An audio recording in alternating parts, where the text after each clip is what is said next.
7살 때부터 시작된 조기 교육과 복싱에 대한 타고난 재능이 만나 10대 시절부터 명성을 쌓아 올린 에반더 홀리필드.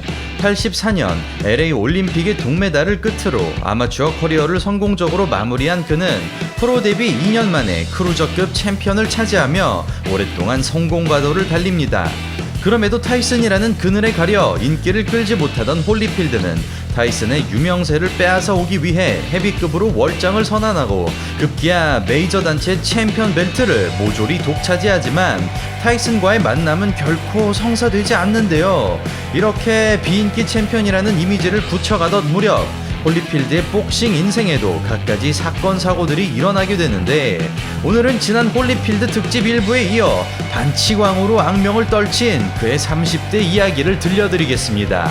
안녕하세요, 차도르입니다. 차도르 채널 멤버십 가입을 통해 저와 함께 국내의 유망한 격투기 선수를 후원하는 프로젝트 함께 하시는 거 어떨까요? 차도르 패스 시즌1은 팀 스턴건 하바스 MMA 소속의 AFC 웰터급 챔피언 출신의 파이터 고석현 선수를 후원하는데요. 고석현 선수는 오는 12월 30일에 경기를 치를 예정이고 조만간 UFC 부름을 받을 것 같은 예상이 드는 굉장히 기대가 많이 되는 파이터이죠. 고석현 선수와 저희 차도르 패스 프로젝트 많은 관심 부탁드리겠습니다. 버스터 더글라스가 낚아챈 마이크 타이슨의 챔피언 벨트를 어렵지 않게 자신의 폼으로 가져온 에반더 홀리필드. 조지 포먼과 레리 홈즈라는 전설적인 선수들마저 모두 제압한 그는 28승 무패의 전적을 쌓아 올리며 교도소로 떠난 타이슨의 빈자리를 메꿉니다. 그렇게 홀리필드의 독주 체제가 계속되던 무렵 그의 앞에 어느 거대한 선수가 등장하는데요. 상대는 올림픽 은메달리스트이자 31승 무패인 리딕 보우. 홀리필드의 아웃파이팅이 통하지 않을 만큼 신체 조건이 유리하다는 측면에서 상성상 홀리필드에게 좋지 않은 시합이 분명했습니다. 그리고 두 선수는 전 세계 복싱 팬들의 가슴을 울리는 말 그대로 진짜 세기의 명경기를 만들어내는데요. 지금부터 함께 보시겠습니다. 평소처럼 앞손 싸움에서 이득을 챙기는 대신 과감하게 거리를 뚫고 들어가보는 홀리필드. 자꾸만 상대의 사각을 잡으며 타깃에서 멀어지고 머리를 들이미는 더티 플레이로 보호의 신경을 자극합니다. 약한 펀치력은 연타로 극복하고 붙었다 떨어지기를 반복하면서 큰 주먹을 막아내는데요. 그럼에도 한두 번씩 유효타를 허용하자 홀리필드의 체력이 빠르게 고갈됩니다. 잽거리를 주지 않으려 끈질기게 붙어보지만 반복되는 패턴에 적응을 마친 보우. 라운드가 거듭될수록 작은 체격의 한계가 드러나고 확실한 결정타가 터지지 않습니다. 특히 전매 특허인 박치기마저도 평소에 비해 효과를 거두지 못하는데요. 보우의 어퍼컷이 제대로 장렬하자 태풍 같은 펀치러시가 매섭게 지나가고 홀리필드 또한 온 힘을 짜내 휘몰아치면서 보기 드문 난타전이 펼쳐집니다. 결국에는 보우의 화력을 감당해내지 못하고 KO 직전까지 몰리고 마는 홀리필드. 결국 12라운드를 꽉 채운 난전 끝에 보우의 손이 올라갑니다. 이리하여 프로 통산 첫 패배와 함께 세 단체 벨트를 통째로 한 번에 잃게 된 홀리필드. 다음 경기에서 알렉스 스튜어트를 손쉽게 잡아낸 그는 1년 만에 리딕 보우 선수와 2차전이 성사됩니다. 그리고 그는 맞춤 전략의 대가답게 1차전과 완전히 다른 움직임을 들고 나왔는데요.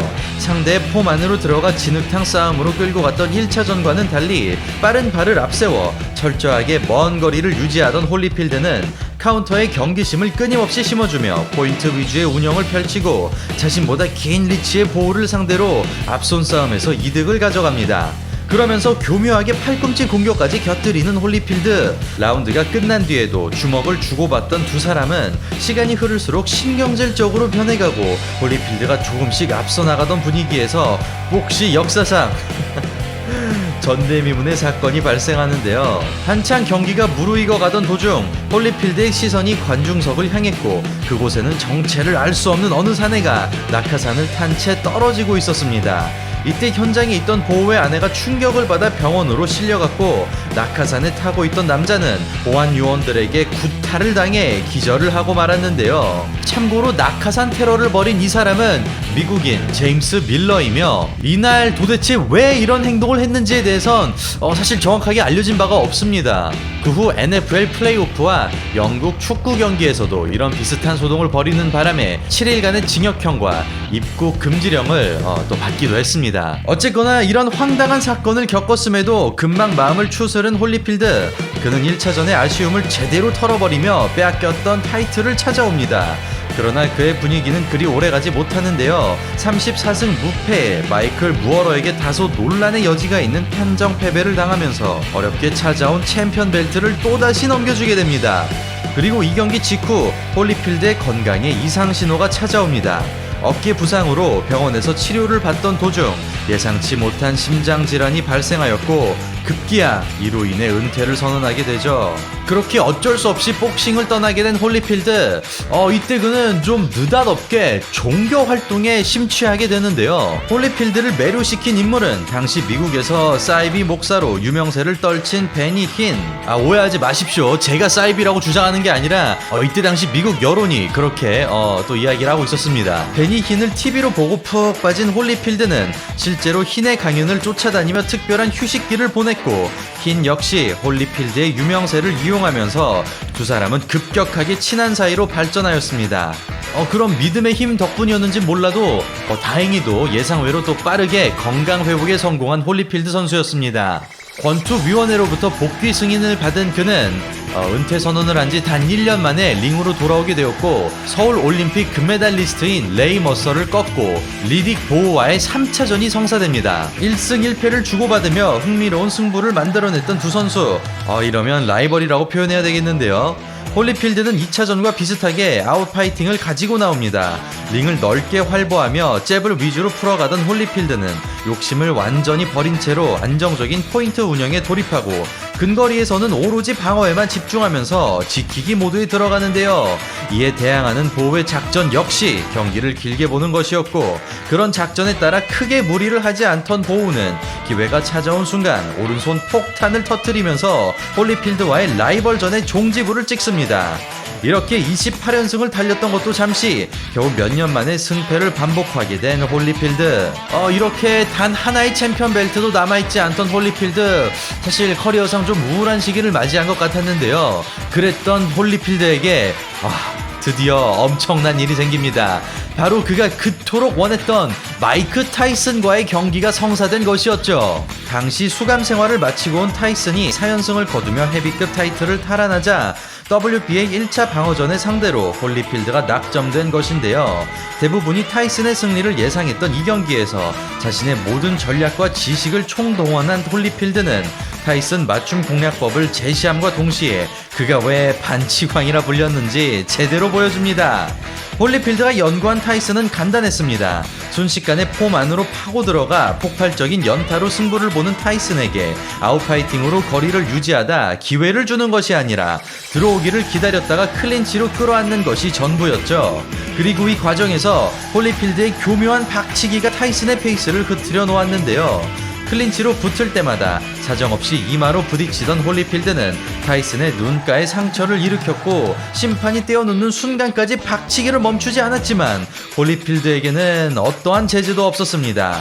이런 노골적인 더티 플레이와 클린치의 조화로 타이슨을 악랄하게 괴롭힌 다음 체력이 소진되기를 기다렸다 득달같이 끝내버린 홀리필드. 이 승리로 주춤하던 분위기를 단숨에 반전시켜버린 홀리필드. 좀 많이 더티했던 경기 내용과는 상관없이 타이슨을 꺾은 선수라는 이미지가 굳혀지면서 전세계의 관심을 또 받게 되는데요. 경기 내내 더티한 반칙을 당했던 타이슨은 분노를 계속해서 표출해내면서 결국 두 선수의 2차전이 그렇게 성사됩니다. 그리고 익히 알려진 대로 두 사람은 전대미문의 사건을 만들어냅니다. 1차전과 마찬가지로 홀리필드는 클린치에 이은 정수리 공격으로 타이슨을 괴롭혔고 거기에 가슴 밀어내기와 앞손으로 머리 컨트롤까지 더해지자 리치가 짧은 타이슨은 마땅히 할 수 있는 게 없었죠. 이에 지속적으로 반칙 제재를 요청했지만 타이슨의 주장은 전혀 통하지 않았는데요. 결국 거듭된 반칙으로 눈가가 찢어진 타이슨은 모든 서름을 끌어모아 홀리필드의 귀를 깨물어 버렸고 한 차례 주의를 받은 다음 기어코 두 번째 깨물기를 시전하면서 두 선수의 2차전은 이상한 형태로 끝을 맺게 됩니다. 이리하여 복싱 역사상 전무후무한 핵이빨 사건의 피해자가 된 홀리필드 선수. 귀 깨물기라는 또 굉장히 특이한 반칙 덕분에 홀리필드의 반칙들은 좀 자연스럽게 가려지게 되었는데요. 갖가지 사건 사고를 일으키던 마이크 타이슨을 두 번이나 꺾었다는 이유로 홀리필드의 이미지가 갑자기 또 세탁이 되면서 선한 캐릭터를 얻게 됩니다. 그리고 이때 당시 반칙으로 타이슨의 복싱 라이센스는 취소가 되는 상황까지 이르게 되었고 홀리필드는 타이슨의 인기를 또 이렇게 나누어 갖게 됩니다. 또 한 가지 재미있는 소식, 최근 저희 차도로 채널 커뮤니티를 통해서 여러분들께 소개를 해드렸는데요. 홀리필드와 마이크 타이슨이 동업자가 되었습니다. 최근 타이슨은 대마초 사업으로 또 대박을 터뜨리고 있는데 홀리필드와 함께 손을 잡으면서 귀 모양을 한 대마초 젤리를 또 이렇게 만들어내면서 파트너십을 맺게 되었습니다. 아, 진짜 인생 오래 살고 볼 일이네요. 두 사람이 동업자가 된 것도 놀라운데 귀 모양을 한 대마초 젤리라니 진짜 미치겠습니다. 자, 어쨌든 이 기세를 몰아 마이클 무어러와 2차전을 가진 홀리필드. 그는 지루하다는 평가가 무색하게 화끈한 공격력을 보여주고 8라운드 동안 무려 5번의 다운을 만들어내면서 무어러가 가져간 IBF 챔피언 벨트를 3년 만에 되돌려받습니다. 현재에 비해 선수 생명이 턱없이 짧았던 90년대 당시 30대 중반의 나이로 제2의 전성기를 맞이한 홀리필드. 상대에 따라 매번 다른 스타일을 꺼내던 그는 이어지는 방어전에서 사소한 반칙 하나 없이 깔끔한 경기력을 보여주고 시종일관 일방적인 메타작을 퍼부은 끝에 손쉬운 승리를 따냅니다. 그렇게 타이슨의 빈자리를 메꾸어 가던 무렵 그의 앞에 천적과도 같은 선수가 나타나는데요. 상대는 바로 올림픽 금메달리스트이자 홀리필드 못지않게 지루한 스타일로 악명이 자장한 레녹스 루이스. 키와 리치에서 홀리필드를 압도하는 데다가 원투 위주의 아웃파이팅이 특기인 루이스는 상성상 홀리필드에게 너무나 좋지 않은 매치업이 분명했습니다. 예상대로 루이스의 긴 거리를 뚫지 못하며 답답한 경기를 치르던 홀리필드. 자신의 뜻대로 풀리지 않자 더 블랙 테이크다운을 노려보지만 이마저도 시원하게 통하지 않고 자랑하던 박치기 역시 빰 클린치에 가로막히면서 좀처럼 활로를 찾지 못합니다. 자신이 타이슨에게 썼던 전략 그대로 루이스에게 당하고 있는 홀리필드. 무리한 인파이팅으로 체력마저 떨어지자 원투에 이은 클린치 콤보에 벗어날 방법이 없고 유효타부터 펀치 볼륨까지 모두 뒤처지는 상황에서 길었던 12라운드가 끝이 납니다. 그럼에도 판정단의 특혜를 받아 무승부로 챔피언 벨트를 지켜낸 홀리필드. 당연하게도 판정 논란이 거세게 일어나자 두 사람은 즉시 재경기 처분을 받게 되고 8개월 뒤 세 단체의 챔피언 벨트를 걸고 두 선수의 2차전이 시작됩니다.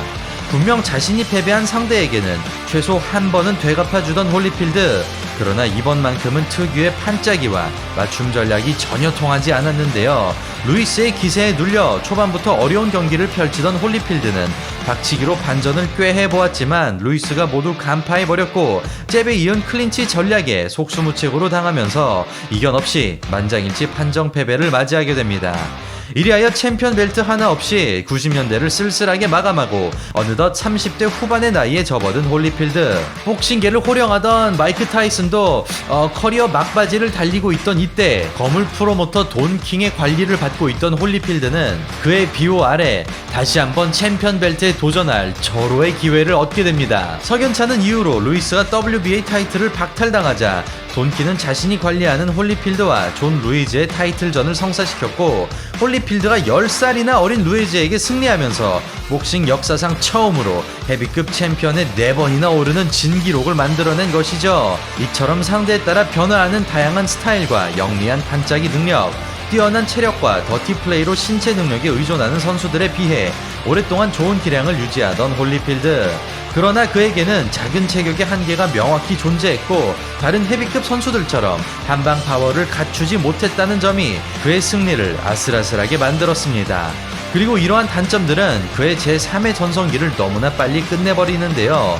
존 루이즈와의 2차전에서 노골적으로 로블로 반칙으로 야유를 받은 홀리필드는 급격한 체력 저하로 후반 라운드가 망가지면서 WBA 타이틀을 내려놓게 되고, 이어지는 루이즈와의 3차전에서도 무승부를 기록하면서 사실상 챔피언을 위한 마지막 기회를 놓쳐버리게 됩니다. 이때 그의 나이는 어느덧 만 39살로 자신보다 4살이나 어린 마이크 타이슨마저 복싱 커리어를 마감하고 있던 시기였는데요. 누가 봐도 은퇴를 목전에 둔 노장 홀리필드. 그러나 그의 복싱 인생은 놀랍게도 계속 이어지게 되는데요. 과연 그의 남은 여정에는 또 어떤 미친 일들이 기다리고 있을지 홀리필드 특집 3부작 그 마지막 3편도 많은 관심 부탁드리도록 하겠습니다.